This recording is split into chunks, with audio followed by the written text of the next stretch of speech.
नमस्कार दोस्तों। चुनाव खत्म हुए कुछ ही दिन हुए हैं, लेकिन देश की आर्थिक तस्वीर बदलती हुई नज़र दिखाई दे रही है। चुनाव से पहले कह रहे थे सब अच्छा है, सब चंगा, अर्थव्यवस्था मजबूत है, रुपया स्थिर है, भारत दुनिया की सबसे तेज़ी से बढ़ने वाली अर्थव्यवस्था है। लेकिन अचानक जैसे चुनाव खत्म हुआ, वैसे ही प्रधानमंत्री ये कहने लगे सोना कम खरीदिए, पेट्रोल डीजल बचाइए, फिजूल खर्ची रोकिए, विदेश यात्रा कम कीजिए। अगर सब ठीक था तो अचानक इतनी चिंता क्यों? यही वह मोड़ है जहां आम आदमी को समझना जरूरी है कि आर्थिक संकट सिर्फ टीवी पर आपातकाल बोलकर नहीं आता। वह धीरे धीरे आपकी जेब, आपकी बचत और आपकी रोज़मर्रा ज़िंदगी में घूमता है। और इस समय सबसे बड़ी चेतावनी है, रुपए लगातार गिरते हैं, गिरती कीमत।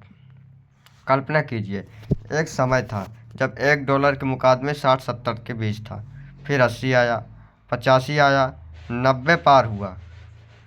अब चर्चा इस बात पर होने लगी है कि 95 से 97 प्रति डॉलर स्तर तक जा सकता है। सुनने में यह सिर्फ एक संख्या लगती है, लेकिन इसका असर आपकी लगभग हर हिस्से में पड़ती है। भारत आज भी पेट्रोल, डीजल, इलेक्ट्रॉनिक्स, पार्ट्स, दवाइयाँ, कच्चा माल, यहाँ तक कि खाने का तेल तक बड़ा हिस्सा विदेशों से खरीदता है। अब जब डॉलर महंगा होता है तो भारत वही सामान खरीदने के लिए अधिक रुपए देने पड़ते हैं, यानी सरकार और कंपनियों का खर्च बढ़ता है। आखिरकार वह बोझ आम जनता पर आकर गिरता है। आपने नोटिस किया होगा, पेट्रोल का दाम बढ़ते हैं तो सिर्फ गाड़ी महंगी नहीं होती, पूरा ट्रांसपोर्ट महंगा होता है। सब्जियां महंगी होती है, दूध महंगा होता है, ऑनलाइन डिलीवरी महंगी होती है, यहाँ तक कि आपके बच्चे की कॉपी किताब तक महंगी हो जाती है, क्योंकि हर चीज़ किसी न किसी तरीके से ईंधन और आयात पर निर्भर है। अब सोचिए, अगर रुपया लगातार कमज़ोर होता है तो क्या होगा? विदेश में पढ़ाई करने वाले छात्रों की फीस बढ़ेगी, विदेश यात्रा आम लोगों के पहुंच से बाहर होने लगेगी, मोबाइल, लैपटॉप, टीवी जैसी छोटी छोटी चीज़ें भी महंगी होने लगेगी। यहाँ तक कि सोने चांदी के दाम भी तेज़ी से बढ़ेंगे, क्योंकि भारत इन्हें बड़े पैमाने पर आयात करता मतलब खरीदता है। सबसे बड़ी चिंता की बात यह है कि जब सरकार जनता से बचत और सादगी की अपील करने लगे तो इसका मतलब अक्सर यह होता है कि विदेशी मुद्रा भंडार और आयात खर्च को लेकर दबाव बढ़ रहा है। इतिहास गवाह है कि जब भी देश में किसी की जब भी किसी देश की मुद्रा तेज़ी से गिरती है तो उसका असर सबसे पहले मध्यम वर्ग, गरीब पर पड़ता है। अमीर लोग अपने पैसे डॉलर, विदेशी कंपनी यह संपत्ति में बड़े निवेश में बचा लेते हैं, लेकिन आम आदमी की पूरी ज़िंदगी रुपए पर टिकी होती है। इसीलिए यह सिर्फ रुपया गिर गया वाली खबर नहीं है, यह आपकी रसोई, आपकी सेविंग, आपके बच्चों के भविष्य और आपके रोज़मर्रा की ज़िंदगी से जुड़ा सवाल है। चुनावी नारों से अलग असली परीक्षा अब शुरू हो दिखाई दे रही है, और आने वाले महीने में यह तय होगा कि देश की आर्थिक दबाव से कैसे निकलता है। अब जरा आंकड़ों की दुनिया में चलते हैं, क्योंकि किसी भी आर्थिक संकट का असली कहानी भावनाओं से नहीं बल्कि डेटा से समझ में आता है। आज सबसे बड़ा सवाल यह ही है, भारत में आखिर कितना डॉलर बचा है, और क्या हमारा विदेशी भंडार आने वाले समय के दबाव को झेल पाएगा। भारत में विदेशी भंडार यानी फॉरेक्स रिजर्व यह इमरजेंसी तिजोरी है, जिसमें डॉलर, सोना और विदेशी संपत्ति रखी जाती है। इसी पैसे से विदेशों में तेल, गैस, दवाइयाँ, कच्चा माल, इलेक्ट्रॉनिक्स और ज़रूरी सामान खरीदता है। कुछ समय पहले तक भारत का विदेशी भंडार लगभग 640 से 650 अरब डॉलर के आसपास बताया जा रहा था। सुनने में यह बहुत बड़ी रकम लगती है, लेकिन असली कहानी तब समझ में आती है जब हम खर्च को देखते हैं। भारत हर साल भारी मात्रा में कच्चा तेल आयात करता है। देश अपनी ज़रूरत से लगभग 85% तेल विदेशों से खरीदता है। यानी अगर दुनिया में तेल महंगा हुआ या डॉलर मजबूत हुआ तो भारत की जेब पर सीधा हमला होता है। एक अनुमान के अनुसार भारत का सालाना तेल आयात बिल कई बार 150 से $200 तक पहुंच जाता है। और पश्चिम एशिया में तनाव बढ़े, समुद्री रास्ते में खतरा आए या तेल उत्पादक देशों की कीमतें बढ़ाए तो बिल और तेज़ी से बढ़ सकते हैं। अब सिर्फ तेल ही नहीं, सोने को देखिए। भारत दुनिया के सबसे बड़ा सोना उपभोक्ताओं में से एक है। शादी ब्याह में निवेश परंपरा के कारण हर साल भारी मात्रा में सोना विदेशों से खरीदा जाता है। लेकिन चौंकाने वाली बात यह है कि भारत अपनी ज़रूरत से लगभग 95% सोना आयात करते हैं। यानी जितना ज़्यादा खरीदेंगे उतना ज़्यादा डॉलर बाहर जाएगा। यही कारण है सरकारें समय समय पर सोने पर इम्पोर्ट ड्यूटी बढ़ाती है, लोगों को कम खरीदने की अपील करती है, क्योंकि सरकार को डर लगता है कि अगर डॉलर तेज़ी से बाहर गया विदेशी मुद्रा भंडार पर दबाव बढ़ जाएगा। अब तीसरा और सबसे कम चर्चा रहने वाला क्षेत्र खाद्य यानी फर्टिलाइज़र। भारत कृषि प्रधान देश है, लेकिन खेती के लिए इस्तेमाल होने वाला कई प्रकार के उर्वरक कच्चे पदार्थों के लिए लगभग 90% तक विदेशों पर निर्भर है। अगर अंतर्राष्ट्रीय बाजार की कीमतें बढ़ती हैं तो सरकार को किसानों को सस्ती खाद देने के लिए भारी डिस्काउंट देनी पड़ती है। इसका असर सीधे सरकारी बजट और कर्ज पर पड़ता है। यानी स्थिति यह है कि हमारी रोज़मर्रा की ज़िंदगी के 3 सबसे महत्वपूर्ण क्षेत्र ईंधन, सोना और खेती 3 बड़े पैमानों पर विदेशों पर निर्भर हैं। और यही निर्भरता भारत की सबसे बड़ी आर्थिक कमजोरी बन सकती है। अगर रुपया कमज़ोर होता है तो तेल महंगा होगा तो ट्रांसपोर्ट महंगा होगा तो हर चीज़ महंगी होगी। इसी तरह सोना महंगा होगा, खेती की लागत बढ़ेगी, महंगाई आम आदमी की जेब पर सीधा असर डालेगी। यही वजह है कि अर्थशास्त्री बार बार कहते हैं किसी देश की असली ताकत जीडीपी नहीं होती, बल्कि यह होती है कि अपनी ज़रूरत की चीज़ कितना खुद बना सकता है। जब कोई देश ज़रूरी वस्तुओं के लिए अत्यधिक आयात पर निर्भर हो जाता है तो वैश्विक संकट उसके घर पहुंचने में ज़्यादा समय नहीं लगता है। इसीलिए आज चिंता सिर्फ रुपए की गिरावट नहीं, असली चिंता यह है कि अगर दुनिया में सबसे बड़ा या भू राजनीतिक संकट आया तो क्या भारत अपनी भारी आयात निर्भरता के बावजूद खुद को स्थिर कर पाएगा। यही वह सवाल है जो आने वाले समय में भारत की आर्थिक दिशा तय करेगा। दोस्तों, दुनिया में अर्थव्यवस्था सिर्फ देशों की सीमाओं से नहीं चलती, बल्कि उस समुद्री रास्ताओं से भी चलती है जहां तेल, गैस और ज़रूरी सामान पूरी दुनिया तक पहुंचता है। और आज सबसे बड़ा खतरा उस जगह को लेकर बताया जा रहा है, उसका नाम स्ट्रेट ऑफ हॉर्मोन है। यह दुनिया के सबसे महत्वपूर्ण तेल मार्ग माना जाता है। दुनिया के बड़े तेल उत्पादक देश सऊदी अरब, ईरान, इराक, कुवैत, यूएई यहीं से तेल दुनिया को भेजता है।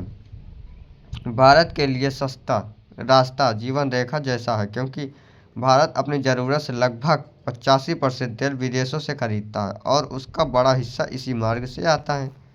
ज़रा सोचिए, अगर इस क्षेत्र में युद्ध बढ़ता है, जहाज़ों पर हमले होने लगते हैं या समुद्री रास्ते कुछ समय के लिए बाधित हो जाता है तो क्या होगा। सबसे पहले तेल की कीमत आसमान छूने लगेगी। और जैसे ही महंगा होगा उसका असर सिर्फ पेट्रोल पंप तक सीमित नहीं रहेगा। ट्रक महंगे चलेंगे, माल ढुलाई महंगी होगी, फैक्ट्रियाँ महंगी उत्पाद करेगी, हवाई यात्रा महंगी होगी और आखिरकार हर चीज़ की कीमत बढ़ेगी। यानी महंगाई का एक चक्र शुरू हो सकता है जो सीधे आम आदमी की रसोई तक पहुंचेगा। यही कारण है कि दुनिया में जब भी पश्चिम एशिया में तनाव बढ़ता है, भारत जैसे देशों में चिंता बढ़ जाती है। अब इसी बीच एक और बहुत तेज़ी से हो रही है। खाद पानी फर्टिलाइज़र को लेकर कुछ लोग कह रहे हैं कि रासायनिक खाद का कम इस्तेमाल करो, ये आयात कम करो, खर्चा बचाओ। सुनने में यह पर्यावरण और बचत के लिए अच्छी बात लग सकती है, लेकिन इतिहास हमें एक बड़ा सबक भी देता है। श्रीलंका का उदाहरण। श्रीलंका ने कुछ समय पहले अचानक रासायनिक खाद पर बड़ा प्रतिबंध लगाने की कोशिश की थी। सरकार ने दावा किया कि इससे देश ऑर्गेनिक खेती की तरफ जाएगा और विदेशी मुद्रा बचेगी, लेकिन हुआ एकदम उल्टा। किसानों की पैदावार तेजी से गिर गई, चावल, चाय और दूसरी फसलों का उत्पादन कम हो गया, खाद्य संकट बढ़ा, महंगाई बढ़ी। आखिरकार देश को आर्थिक संकट और राजनीतिक संकट का सामना करना पड़ा। अब भारत और श्रीलंका की तुलना पूरी तरह सही नहीं है, क्योंकि भारत की अर्थव्यवस्था और कृषि व्यवस्था बहुत बड़ी और मजबूत है, लेकिन चेतावनी यहाँ भी मौजूद है। भारत की खेती आज भी बड़े पैमाने पर उर्वरकों पर निर्भर है। अगर अचानक खाद महंगी हो गई तो सप्लाई रुक जाए या किसानों की पर्याप्त मात्रा में न मिले तो खेती की लागत और उत्पादन दोनों प्रभावित हो सकती है। याद रखिए, भारत सिर्फ शहरों का देश नहीं है। करोड़ों लोग आज भी खेती पर निर्भर हैं। अगर खेती कमज़ोर हुई तो उसका असर सीधे किसानों पर नहीं बल्कि पूरे देश के खाद्य सुरक्षा पर पड़ेगा। सब्जियां, अनाज, दूध सबकी कीमत बढ़ सकती है। यानी एक तरफ तेल संकट और दूसरी तरफ खाद और खेती का दबाव। अगर दोनों संकट एक साथ आए तो महंगाई बहुत तेज़ी से बढ़ सकती है। यही वजह है कि विशेषज्ञ बार बार कहते हैं कि भारत को सिर्फ किसानों भाषणों से नहीं बल्कि मजबूत उत्पादन, ऊर्जा सुरक्षा और कृषि आत्मनिर्भरता से खुद को सुरक्षित रखना होगा। क्योंकि इतिहास बताता है कि जब सप्लाई चेन टूटती है तो सबसे ज़्यादा दर्द आम आदमी की थाली महसूस करती है। दोस्तों, अब बात करते हैं उस हिस्से की जहां अर्थव्यवस्था और राजनीति एक दूसरे से टकराती हुई दिखाई देती है। क्योंकि जनता का सबसे बड़ा सवाल सिर्फ महंगाई या रुपए की गिरावट नहीं बल्कि यह है कि अगर हालात इतने गंभीर थे तो चुनाव के दौरान इसकी चर्चा क्यों नहीं हुई। चुनाव के समय देश भर में बड़े बड़े मंचों में 5 ट्रिलियन इकोनॉमी, विश्व गुरु, भारत की तीसरी सबसे बड़ी अर्थव्यवस्था जैसे सपने दिखाए गए। हर रैली में विकास, निवेश, हाईवे, एयरपोर्ट और डिजिटल इंडिया की बात हुई। टीवी चैनलों पर लगातार यह संदेशा हुआ कि भारत दुनिया की सबसे तेज़ी से बढ़ती अर्थव्यवस्था में से एक है और आने वाला समय भारत का है। लेकिन चुनाव खत्म होते ही अचानक जनता से अपील आने लगी, पेट्रोल बचाइए, सोना कम खरीदिए, विदेश यात्रा टालिए, खर्चा कम कीजिए। ऐसे में आम नागरिकों के मन में सवाल उठना स्वाभाविक है। अगर आर्थिक दबाव पहले से था तो जनता को पहले क्यों नहीं बताया गया? क्या चुनाव के दौरान सिर्फ सकारात्मक तस्वीर दिखाई गई? यही वह जगह है जहां राजनीति और जन भावना का टकराव शुरू होता है। विपक्ष कहता है चुनाव तक सब अच्छा दिखाया गया, जब चुनाव बाद में जनता को सच्चाई एहसास कराया गया। वही सरकार समर्थकों और तर्कों और वैश्विक परिस्थिति अचानक बदलती है। युद्ध, तेल संकट, मजबूती और अंतर्राष्ट्रीय तनाव ने हालत कठिन किए हैं, लेकिन जनता सिर्फ बयान नहीं देखती, वह तस्वीर भी देखती है। और यही कारण है कि सोशल मीडिया पर एक तरफ वह सवाल तेज़ी से उठता है, अगर देश को सादगी और बचत की ज़रूरत है तो क्या वह नियम सत्ता और नेताओं पर भी बराबर लागू होता है? एक तरफ आम लोगों से कहा जाता है पेट्रोल डीजल कम इस्तेमाल करें, दूसरी तरफ बड़े बड़े रोड शो, लंबा सुरक्षा काफिला, दर्जनों गाड़ियां, विशाल चुनावी रैलियां दिखाई देती है। जब जनता 100 रुपये के ऊपर से पेट्रोल का बोझ झेलती है तब 40-50 गाड़ियों का काफिले उसके तस्वीर कई बार उसका विरोधाभास जैसी लगती है। हालांकि सुरक्षा कारणों से प्रधानमंत्री बड़े नेताओं के काफिले तय प्रोटोकॉल के अनुसार चलते हैं, लेकिन यह सिर्फ भारत में नहीं बल्कि दुनिया में लगभग हर बड़े देशों में होता है। लेकिन राजनीतिक बहस तब तेज हो जाती है जब जनता से त्याग और सादगी की अपील की जाती है, क्योंकि आम आदमी क्योंकि आम आदमी तब पूछता है कि क्या बचत सिर्फ जनता के लिए या सत्ता के लिए भी। यही कारण है कि इतिहास जब भी आर्थिक कठिनाई आती है तो सिर्फ आंकड़े नहीं देखते, बल्कि नेताओं की जीवन शैली और सरकारी खर्चों पर भी नजर डालती है। जनता यह जानना चाहती है कि क्या सरकार खुद भी वही सादगी अपनाती है जिस जिसकी अपील वह देश से कर रही है। असल में राजनीतिक में सबसे बड़ी ताकत भरोसा होता है। अगर जनता को लगे कि नियम सबके लिए बराबर है तो वह कठिन फैसले भी स्वीकार कर लेते हैं। लेकिन अगर लोगों को दो अलग तस्वीर दिखाई, एक तरफ जनता के लिए बचत और दूसरी तरफ भव्य आयोजन, को सवाल उठना स्वाभाविक है। और शायद यही से विवाद और संवेदनशील हिस्सा है, क्योंकि आर्थिक संकट सिर्फ पैसों से नहीं होता, बल्कि वह विश्वास और संकट से भी बन सकता है। दोस्तों, किसी भी लोकतंत्र में सबसे बड़ा सवाल यह नहीं होता कि सरकार जनता से क्या मांग रही है, बल्कि यह होता है कि क्या वही नियम सत्ता पर भी लागू होते हैं। इसी वजह से आज सोशल मीडिया पर एक बात बहुत तेजी से वायरल हो रही है। एक तरफ लोग जनता से कहा जा रहा है कि विदेश यात्रा कम करिए, पेट्रोल बचाइए और खर्चा घटाइए, जबकि दूसरी तरफ सरकार के शीर्ष नेताओं के विदेश यात्रा और बड़ी सरकारी खर्चे जारी दिखाई दे रहे हैं। इसी चर्चा में अक्सर नाम आता है एयर इंडिया वन का। यह भारत के प्रधानमंत्री के लिए इस्तेमाल होने वाला विशेष विमान है, जिसे सुरक्षा और अंतर्राष्ट्रीय यात्रा के लिए तैयार किया गया है। इसकी सुरक्षा, तकनीक और संचालन के भारी खर्च होता है। समर्थक कहते हैं कि दुनिया के हर बड़े देश और प्रमुख के पास ऐसे विमान हैं,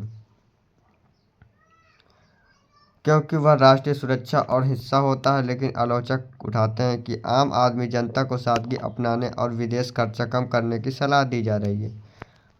तब लगातार भव्य विदेशी दौरों और बड़े काफिलों की तस्वीरें लोगों को विरोधाभास जैसी क्यों लगती है। मिडिल क्लास के लिए विदेश यात्रा कोई विलासिता नहीं, बल्कि एक कई बार शिक्षा, नौकरी, बिजनेस और परिवार से बड़े जुड़ी जरूरत भी होती हैं। लाखों भारतीय छात्र विदेश में पढ़ते हैं, हजारों छोटे व्यापारी विदेश जाकर सामान खरीदते हैं, कई परिवार सालों की बचत के बाद एक अंतर्राष्ट्रीय यात्रा कर पाते हैं।